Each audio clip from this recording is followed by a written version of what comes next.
오늘도 좋은 날입니다. 자, 어제에 이어서 하나님 말씀을 나누겠습니다. 어제는 우리가 에스겔에 대한 선지자에 대한 그런 말씀을 나누었습니다. 이제 이스라엘 이 백성, 하나님 백성은 그 당시 바벨론의 포로에서 70년 만에 돌아오게 되죠. 그리고 나서 이제 성전을 재건하는 그런 사역을 하는데, 성전을 재건하다가 잠시 모함을 받고 이 바벨론의 왕에 대해서 이스라엘 백성들이 반역을 한다. 그런 모함이 들어가서 잠시 그 성전 건축이 멈추게 됩니다. 그런 상황 가운데 학계 몇몇 선지자가 일어나서 어떻게 하나님의 집에 대해서 너희가 깨어있지 않느냐, 빨리 하나님을 건축하라는 그런 메시지를 통해서 다시 한번 그들이 일어나 성전을 재건하면서 그렇게 이스라엘 역사는 이어져 가고 있습니다. 사실 그들이 다시 축복의 땅, 거룩한 땅으로 돌아온 후에 거의 한 200년 동안, 2세기 동안 바사죠. 페르시아 바사의 지배 안에 계속 있게 됩니다. 아니, 바벨론의 지배 안에 계속 있게 됩니다. 그러면서 이제는 그 이스라엘의 그 역사가 예수님 오시기 전까지 계속 이렇게 흘러가는 그런 과정 가운데 있습니다. 가장 이스라엘의 하나님 백성에 대한 역사를 이렇게 환상 가운데, 예언 가운데 본 분이 다니엘이죠. 그 다니엘이 앞으로 이스라엘의 모든 역사에 대해서 예언을 하는 이야기가 다니엘서에 기록되어 있습니다. 다니엘 특별히 8장부터 11장까지는 그런 내용, 어떻게 이스라엘이 어떻게 될 것인가에 대한 계속 말씀이 기록되어 있습니다. 오늘은 이 예수님이 태어나기 전까지 그냥 간단한 그런 이스라엘의 그 역사에 대한 이야기를 한 번쯤 들어볼 필요가 있지 않나 생각을 합니다. 그 중에서 이제는 가장 중요한 한 사람이 나옵니다. 성경에서 특별히 다니엘서에서 이스라엘 역사에 대한 이야기를 할 때 기본적인 어떤 다니엘의 말씀을 이해하려면 다니엘서 8장에 보면요, 이런 말씀이 이제는 기록이 되어 있습니다. 한번 8장 20절부터 천천히 읽어보면, 내가 본 바 두 뿔을 가진 숫 양은 곧 메대와 바사 왕들이요, 이렇게 말합니다. 그러니까 여기 보면, 여기 양들, 여기 보면 이 숫 양 이런 표현들이 나와요. 그런데 그것이 바로 메대와 바사 왕들에 대한 이야기다, 이런 이야기가 나와. 그 다음에 털이 많은 숫 염소는 곧 헬라 왕이요, 이렇게 말씀합니다. 사실 그 시대 다니엘이 이런 것을 기록할 때 아직 바벨론의 통치 안에 이렇습니다.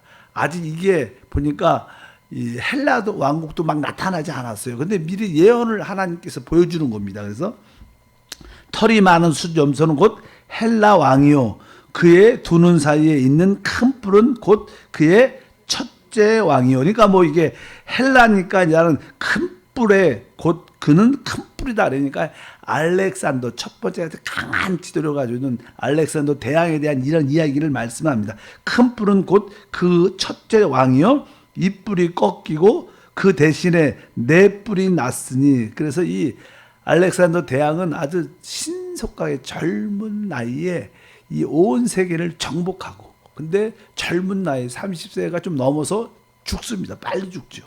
그래서 그냥 그 알렉산더 헬라가 이게 알렉산더가 죽음으로 그 네 장군이 서로 나라를 분할해서 갖게 됩니다. 거기에 나옵니다. 그래서 그 대신에 네 뿔이 났은즉 그 나라 가운데 네 나라가 일어나되 그의 건세만 못하리라. 왜? 워낙 알렉산더 대왕이 강한 왕이었기 때문에 그 건세만큼 못한다. 그렇게 나오고 23절에 이 네 나라 마지막 때 반역자들이 가득할 즈음에 한 왕이 일어나리니 그 얼굴은 뻔뻔하며 속임수에 능하며 그 건세가 강할 것이나 자기 힘으로 말미암은 것은 아니며 그가 장차 놀랍게 파괴의 행위를 하고 자의로 행하여 형통하며 강한 자들과 거룩한 백성을 멸하리라. 여기 맨 끝에 보면 누굴 멸하래요?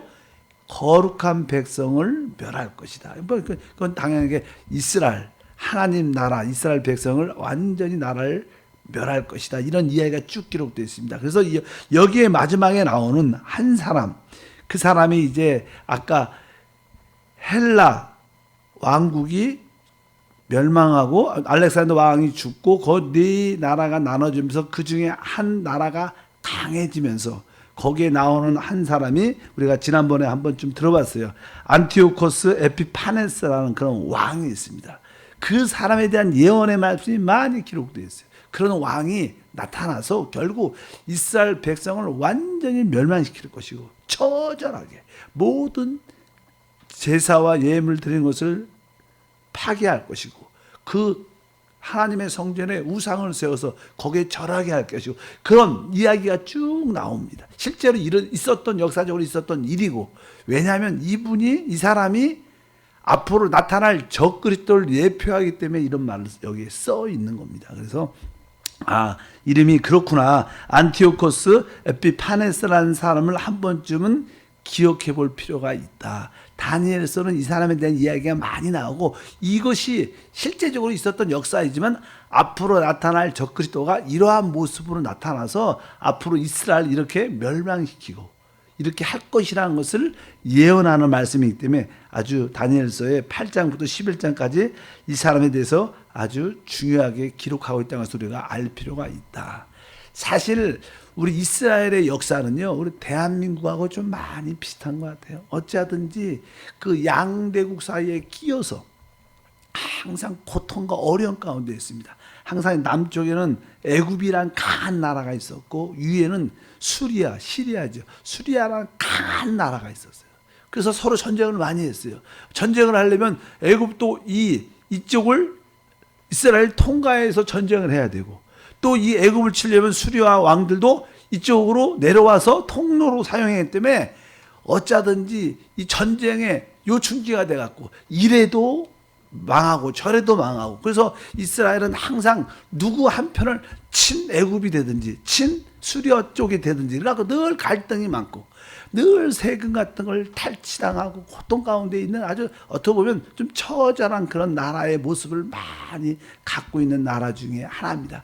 그런 가운데도 하나님이 그런 작은 나라를 택하셔서 앞으로 그리스도를 오게 하시고 이 땅을 통치하는 놀라운 역설적인 그런 의미도 포함되어 있는 줄 믿습니다.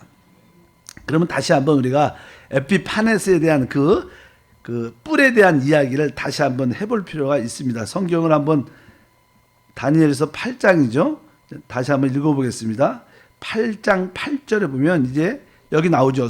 염소가 스스로 심히 강대하더니 이렇게 많습니다. 아까 양은 아까 메데아 바사를 상징하고 염소는 헬라 제국이다 그랬습니다. 이제 점점점 바벨론은 알다시피 우리가 이제 바벨론은 누구에 의해서 바로 이 페르시아 메데아 페르시아에 대해서 멸망을 당하고 결국 이 페르시아는 나중에 헬라 제국에서 멸망을 당하는 그런 이야기가 쭉 기록되어 있는데 여기 우리가 염소가 스스로 심히 강대하여 가더니 강성할 때 그 큰 뿔이 꺾이고 아까 말했잖아요. 그 큰 뿔이 헬라 제국의 알렉산더 왕이 죽게 된다. 그래서 대신에 천재한 뿔 넷이 하늘 사방으로 향하여 났더라. 그래서 네 나라로 그 헬라 제국이 나누어질 것을 여기 예언해 놓고 이제 9절에 보니까 다시 한번 읽으니까 그 중에 한 뿔에서 또 작은 뿔 하나가 나서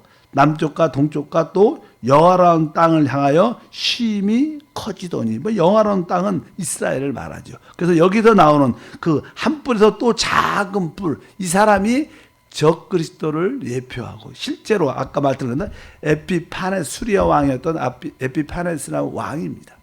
실제로 항상 공격을 많이 그 당시에 가장 강한 지역을 갖고 있었기 때문에 또 애굽을 공격할 때 또 이 전쟁을 늘 할 때 이스라엘을 지나가고 이스라엘의 성전을 파괴하고 모든 것을 아까 말한 것처럼 어렵게 하는 그런 나라라는 것을 우리가 기억해야 될 것입니다. 그리고 이 11절부터 보니까 그가 이렇게 말을 하죠.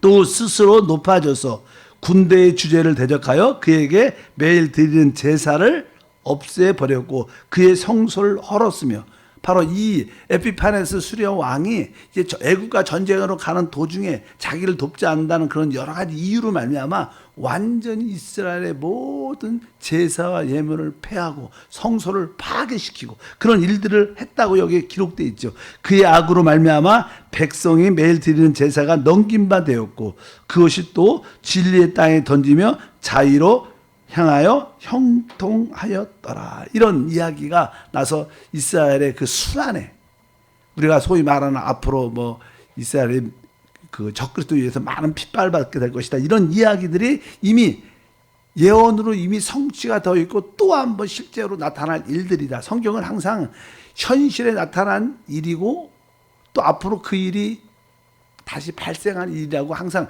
두 번적인 예언의 말씀들이 항상 이루어진 것을 우리가 알 수 있습니다.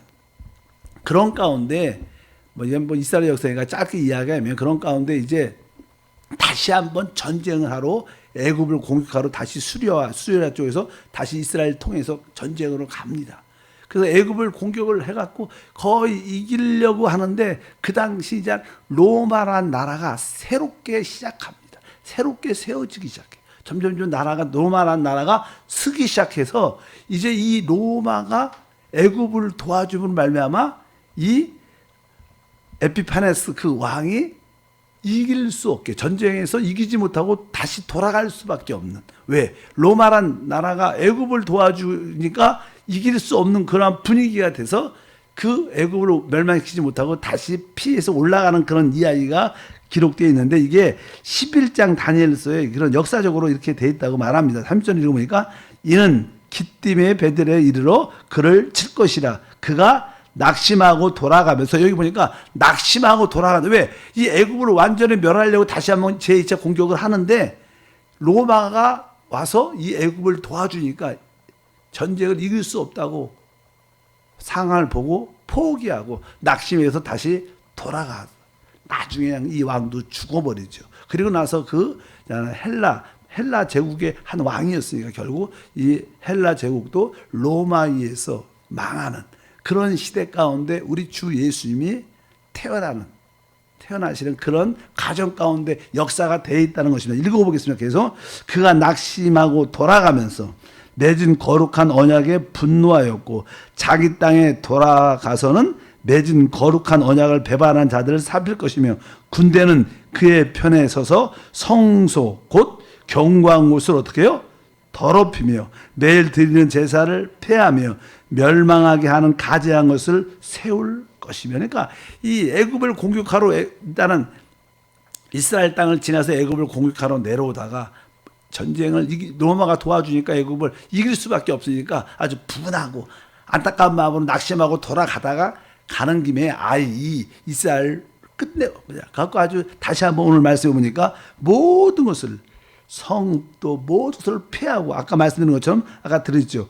멸망하는 가지한 것을 세울 것이며 거기에 자기의 우상을 세우고 거기에 재단에 제우스 재단을 세우고 거기다 돼지를 올려놓고 거기다가 모든 이스라엘 백성들이 절을 하라고 경배하라고 이렇게 아주 악한 일을 하는 그러한 일 앞으로 우리 적그리스도가 나타나서 이런 일을 할 것을 예표하는 일을 실제로 있었던 일이고 그래서 여기 보니까 매일 드리는 제사를 폐하며 멸망하게 하는 가지한 것을 세울 것이며 그래서 멸망에 가지한 것을 세운다는 말이 여기에 기록되어 있습니다. 그래서 우리가 마태복음 주님께서 말씀할 때도 바로 그곳에 멸망에 가지한 것이 세워질 때 그때가 마지막 때가 마지막일 것이다 이런 말씀을 하죠. 또 그가 또 언약을 배반하고 악행하는 자를 속임수로 타락시킬 것이나 오직 자기 하나님을 아는 백성은 강하여 용맹을 떨치리라. 이렇게 하는 이 에피파네스가 이런 이스라엘에서 아주 악한 일을 적그리스도까지 해갑니다. 그러니까 너무나 이스라엘 백성들이 고통 가운데 있는 거예요. 그런 가운데 이제 막 기도를 하죠. 하나님, 우리 하나님의 나라를 살려달라고. 그럴 때 이제는 제사장 집안이었던 우리가 잘 아는 이게 마카비라는 그런 제사장 가문에서 사람들이 영적으로 일어납니다.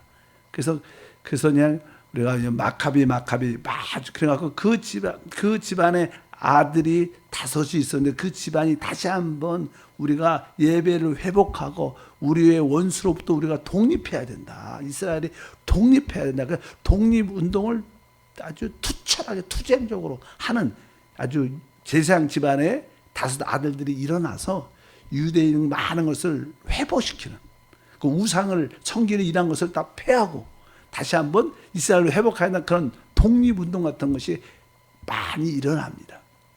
그래서 이 아까 말한 것처럼 이 수려 왕 쪽의 사람들과 많이 싸움을 하게 되죠. 전쟁을 많이 하는데 약하게 되니까 나중에는 마지막 때는 로마하고 서로 이렇게 계약을 하면서 협약을 하면서 우리와 서로 협약해서 앞으로 우리의 원수를 우리가 공격해서 우리가 이기자 연약군을 설치하다. 원래는 이 마카비가 제사장이 하나님만 의지하고 사역을 잘했었어요.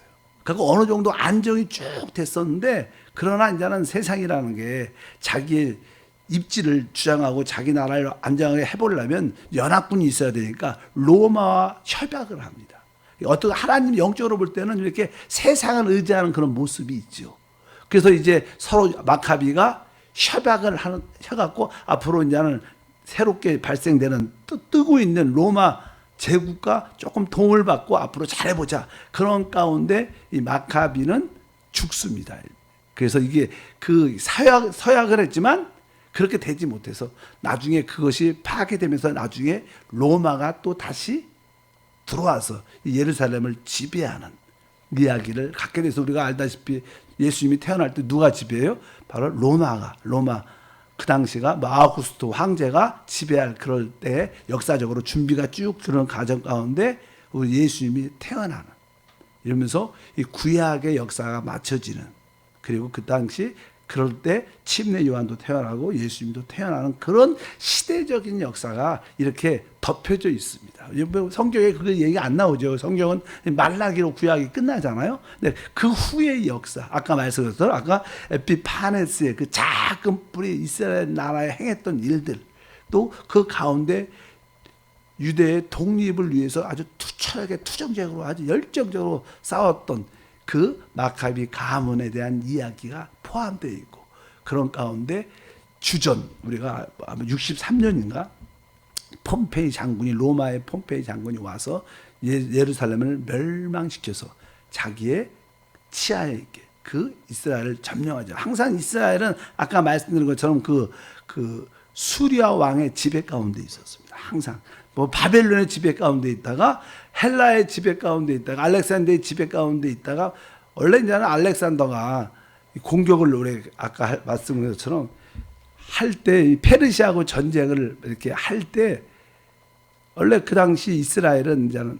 그쪽에 바벨론에 이렇게 속국이었으니까 이스라엘은 그쪽 편을 많이 들었어요. 그런데 헬라가 자기를 돕지 않는다는 이유로 헬라 알렉산더가 이스라엘 축복의 땅에 이스라엘의 땅을 점령을 하는 그런 사건이 기록되어 있는데 그럴 때 제사장들이 나와서 이 다니엘서를 보여주면서 당신이 전쟁에서 우리 땅을 침공하고 이 세계를 점령할 것이 성경에 이렇게 하나님께서 예언해 놨다 이런 이야기를 해줘요. 역사적 이야기를 들어보면 그러니까 알렉산더 딱 보니까 자기가 예언되어 있는 거예요. 성경에. 그러니까 이 나라는 특별한 나라다.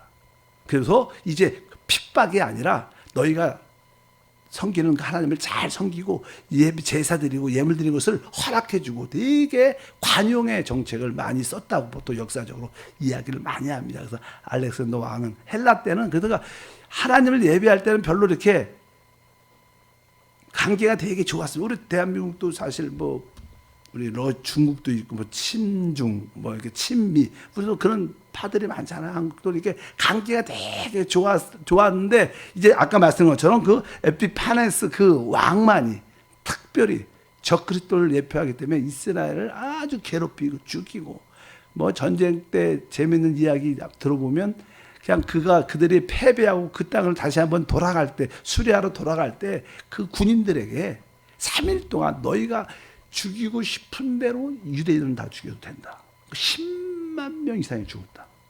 뭐 그렇게 아주 잔인한 그런 사람이 바로 누구냐면 에피파네스 수리아 왕 에피파네스인데 그가 적그리스도를 상징할 앞으로 적그리스도가 나타나서 이스라엘을 그렇게 핍박할 것이다. 이런 성경의 주된 핵심적인 그런 내용 가운데 그러나 로마가 다시 한번 이 이스라엘을 점령하고 멸망시키고 로마 속국에 있는 이스라엘 가운데 있을 때 세례 요한과 우리 예수님이 태어난다. 그러한 역사에 간단한 이야기들이 포함되어 있습니다. 성경에 기록되어 있지 않지만 그런 가운데 예수님의 신약의 사역이 시작됩니다.